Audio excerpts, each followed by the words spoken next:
Oui, ça fait du bien parce que ça a été un moment formidable. L'immense majorité des Français étaient devant leur poste de télévision.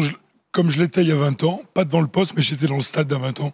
J'avais eu cette chance-là et voilà, on a revécu hier un de ces moments tout à fait exceptionnels de communion nationale et puis de grande fierté d'être français. Il va y avoir une génération 2018 comme il y a eu une génération Oui, 98. Probablement. Je crois qu'en plus, on a une équipe qui est très jeune, beaucoup plus jeune en moyenne que n'était l'équipe de 98.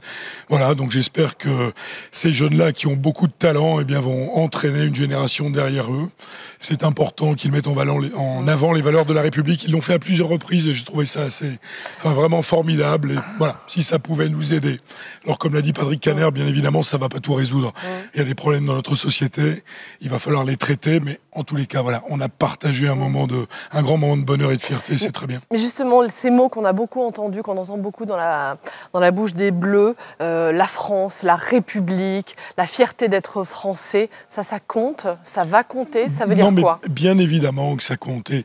Et d'ailleurs, si on se reporte 20 ans en arrière, on avait l'impression que c'était un peu nouveau de communier avec, on disait à l'époque, une équipe black, blanc, beurre. Bon, je sais pas très bien ce que ça veut dire. En tous les cas, en France, quand on est citoyen français, c'est qu'on partage les mêmes valeurs, peu importe nos origines, peu importe de croire en Dieu ou pas. L'idée, effectivement, c'est que cette nation, elle s'incarne. Et là, on a une génération qui porte avec des footballeurs qui, effectivement, disent des paroles fortes, et c'est très bien ainsi. Mais encore une fois, ça ne réglera pas tout.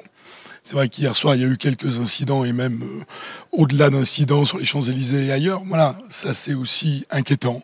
Donc c'est tout cela qu'il faut prendre en compte, mais regardons ce qui est positif et ce qui nous a rassemblés hier. Les Bleus vont être reçus d'ici quelques heures. Maintenant, ils vont atterrir en France. Ils vont être reçus d'ici quelques heures à l'Élysée pour une réception. Ils vont recevoir la Légion d'honneur, un titre amplement mérité. Oui, très amplement mérité. Ils sont un exemple justement pour ces jeunes de banlieue que vous connaissez bien. Bien évidemment qu'ils sont. Vous savez, moi aussi j'ai grandi à Bondy.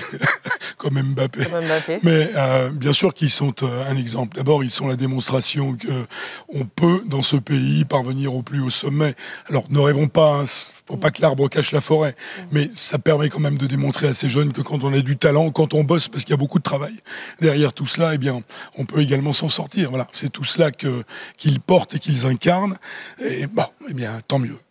Dernière question, Emmanuel Macron, il a décidément beaucoup de chance. Il a la baraka. Écoutez, il se trouve au bon endroit, au bon moment. On va dire les choses comme ça, parce que c'est d'abord l'équipe de France qui a fait le boulot. Collectif, Maintenant, effectivement, un travail absolument collectif. Maintenant que le président de la République se soit trouvé en Russie, qu'il reçoit les joueurs, tout ça est absolument normal. Très bien.